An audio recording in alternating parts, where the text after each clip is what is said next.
So many online entrepreneurs looking to get their brand in front of more people online flock to Instagram as a way to do it. In 2020, Instagram is turning 10 years old and typically has about 1 billion people actively utilizing the app. So while Instagram is a great opportunity for you to market your brand, so many entrepreneurs invest hours into generating content and they just don't see sales.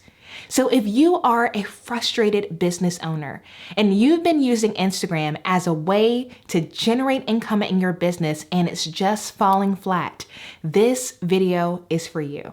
Because in this episode of the Bootstrap Biz Advice Show, I am going to get honest with you. And I am going to share the top 5 reasons your Instagram captions don't convert. Without further ado, let's hop in.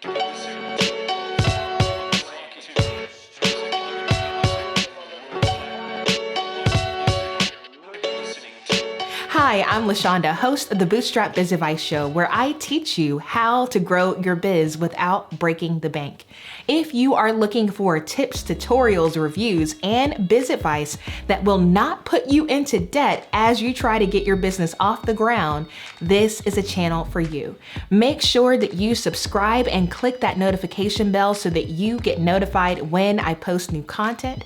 And if you like this video, be sure to give it a thumbs up. As always, you can also get access to my VIP Vault, which is my epic resource library filled with cheat sheets, tutorials, checklists, and even stock photos for free. Just click on the link in my description or go directly to LaShondaBrown.com.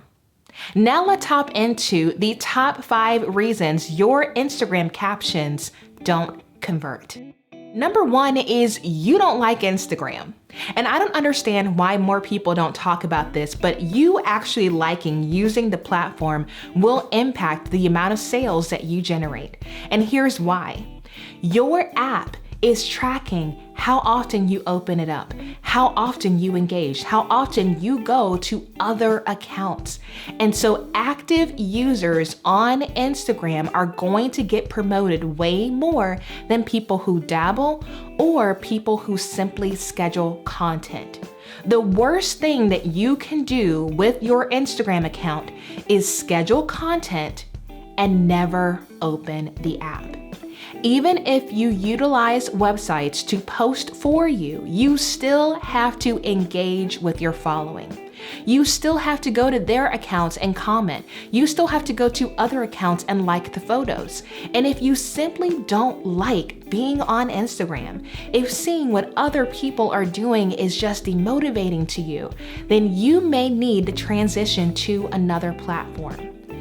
Or you can become intentional about curating the experience. Because I was there. I was really hating Instagram at one point. I really wanted to get off the platform, but I had built up such an audience that I felt like I couldn't just throw it all away. So let me get intentional and tell you guys exactly what I did. When I started on Instagram back in 2012, I was using it as a place to post pictures as I planned my wedding. So instead of me keeping all of those personal images up that had nothing to do with where I am in life right now, I actually printed all those images. Now, this is not a promotion for chat books. This is legitimately what I utilize to do that. And so what I did is this is my Insta feed from July 2012 to March of 2019. And what I actually did was I went through and I printed all of my posts along with all the captions for those posts. And I have this in my office. If I ever want to take a trip down memory lane, I can do that. But if I don't want an Instagram account where I feel obligated to let the entire world into every aspect of my life, I can curate that. You can create the experience that you want to have on your feed. It's your business. I think so often we feel trapped and we feel caught up in obligation to show up in a certain way, and you don't have to. The only thing that you have to do is show up and be you. Because if you're trying to be somebody else, that other person is going to be better at it than you are. So take the time, decide how you want to utilize Instagram, decide how you want to show up. And when you do that, when you're intentional about having an experience on Instagram that you actually want to be there for, it's going to come across in your captions. It's going to come across in your Instagram stories or your IGTV videos. If you like being on the platform, people will like watching you. But if you've been doing a post and go method, people are going to treat you like you're nothing special because you aren't even celebrating you. So automation is wonderful, but remember that social media is just a tool to create a digital relationship. You still need to talk to your audience, even if you're automating your posts. So number one is, if you don't like Instagram, take the time, curate the experience, create something that you like, and show up being true to who you are. Number two is your captions don't give context. Instagram is an image-heavy platform. However, without your caption, that image could mean anything. A really funny example, for instance, is a picture of me doing a service project cleaning the side of the road. If I do not express to people that that picture is of a community service project through my Rotary Club, someone may be confused and think that I got served community service because I went to court. Context matters. It's important that your captions reinforce what people are looking at in that image. And if there is a disconnect, it's not going to lead to people taking action.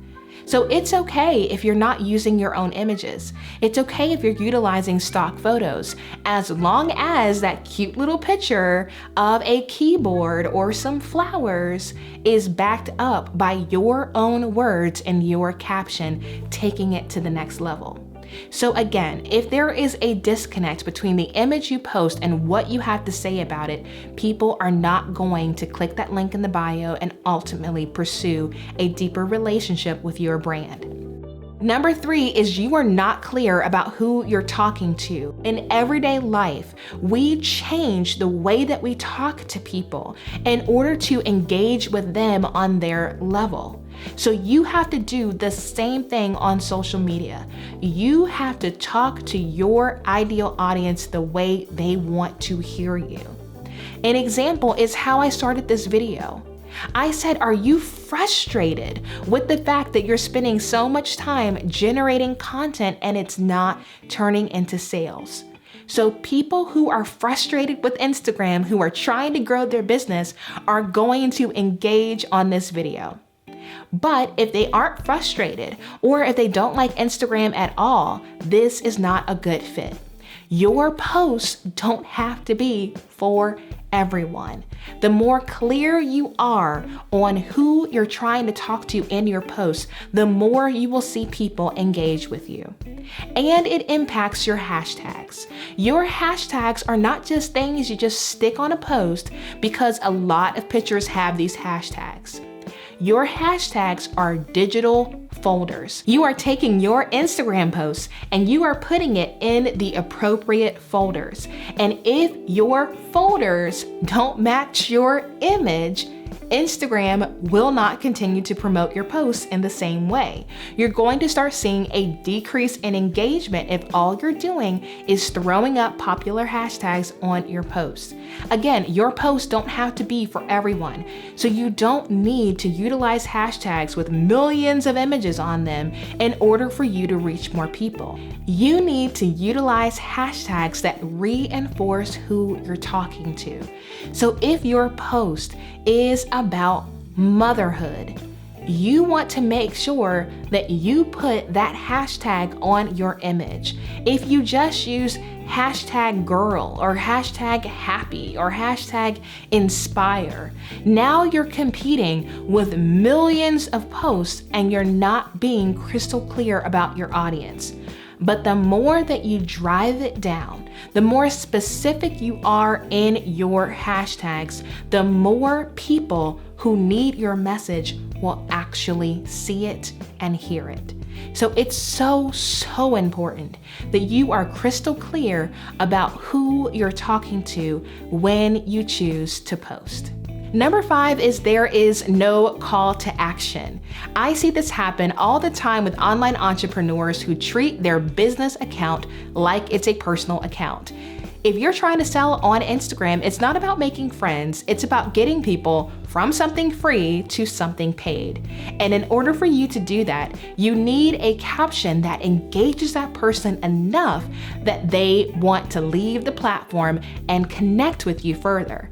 So it doesn't have to always be, click the link in my bio to buy something. It could be click the link in my bio to sign up for my free webinar, to sign up for my free masterclass, to sign up for my free resource. But as long as your call to action is creating a way for you to talk to your ideal customer one-to-one on your own platforms, then you will see an increase in sales. It is all about driving traffic to something you own because you don't own Instagram. So do not send people in a constant loop by telling them, double tap on this to like this post, tag a friend. Those types of calls to action may increase your Instagram account, but they won't increase your sales. The Bootstrap chat question is simple for today. What is your Instagram handle? I want to connect with you guys on that platform, see what you guys are pushing out, see what you guys are posting to your feed. So let me know in the comments. Be sure to include the www.instagram.com/your handle so it's easier for me to pop over from YouTube to your account. If you want to follow me on Instagram, you can find me at instagram.com/LaShondaMBrown. That feed is for me to encourage the world and share my life and what I'm doing. So if you want to connect with me further, that is the place to be. If you like this video, be sure to give it a thumbs up and subscribe because I will teach you how to grow your biz without breaking the bank. Until next time, ta-ta for now.